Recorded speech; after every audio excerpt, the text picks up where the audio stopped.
దేవుని పరిశుద్ధ నామమునకు మహిమ కలుగునుగాక.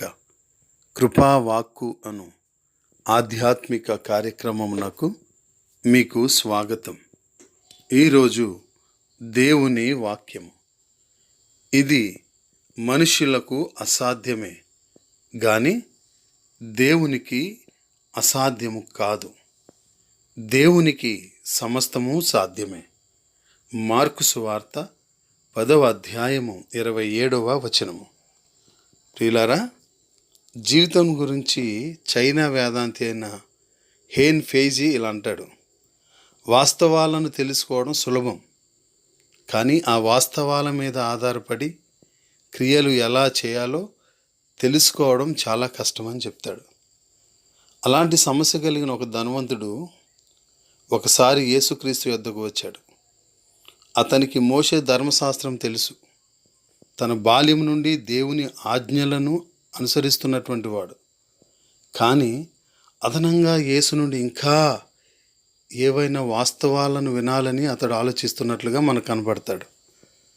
అతడు సద్బోధకుడా, నిత్య జీవమునకు వారసునవటానికి నేను ఏం చేయాలి అని యేసుక్రీస్తు ప్రభువారిని అడుగుతాడు. అందుకు యేసు ఈ విధంగా జవాబిస్తారు. యేసు జవాబు అతన్ని నిరాశపరిచింది. ఆయన అతనితో, నీకు కలిగి ఉన్నవన్నీ అమ్మి పేదలకిచ్చి నన్ను అనుసరించు అని చెప్తారు. ఈ కొద్ది మాటలలో అతడు వినడానికి ఇష్టపడని వాస్తవాలు కనిపించాయి. అతడు యేసు కంటే తన ఆస్తి మీదే ఆధారపడి దానిని ప్రేమించాడు. డబ్బు అతనికి ఇచ్చే భద్రతాభావాన్ని వదిలి యేసును వెంబడించడం అనేది గొప్ప సాహసం కనుక అతడు విచారంతో వెళ్ళిపోయాడు. ఆ సమయంలో మన బోధకుడు ఏమి ఆలోచిస్తున్నాడని శిష్యులు భయపడ్డారు. అట్లయితే ఎవడు రక్షణ పొందగలడని ఆయనను అడిగారు. ఆయన అప్పుడు చెప్తున్నారు, ఇది మనుషులకు అసాధ్యమే కానీ దేవునికి అసాధ్యము కాదు. దేవునికి సమస్తము సాధ్యమే అని జవాబిచ్చాడు. అది ధైర్యంతోనూ విశ్వాసంతోనూ కూడుకున్నది.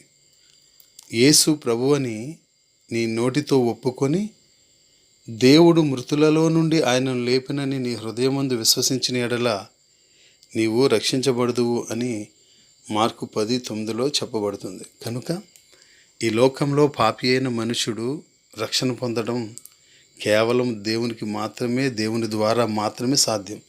అంతేకాదు, ధనవంతులు పరలోక రాజ్యం చేరుకోవడం కూడా దుర్లభమే. ధనం ద్వారా సాధించలేనిది ఏదైనా ఉంది అంటే అది దేవుని రాజ్యమే. కనుక దేవుని రాజ్యం సాధించాలి అంటే అది కేవలము మారు మనసు, రక్షణ ద్వారా మాత్రమే, యేసునందు విశ్వాసం ఉంచడం ద్వారానే సాధ్యమవుతుంది. ప్రభు అయిన యేసునందు విశ్వాసం ఉంచుము, అప్పుడు నీవును నీ ఇంటివారును రక్షణ పొందుదురు. అట్టి కృప దేవుడు మనకు అనుగ్రహించునుగాక. Amen. God bless you all.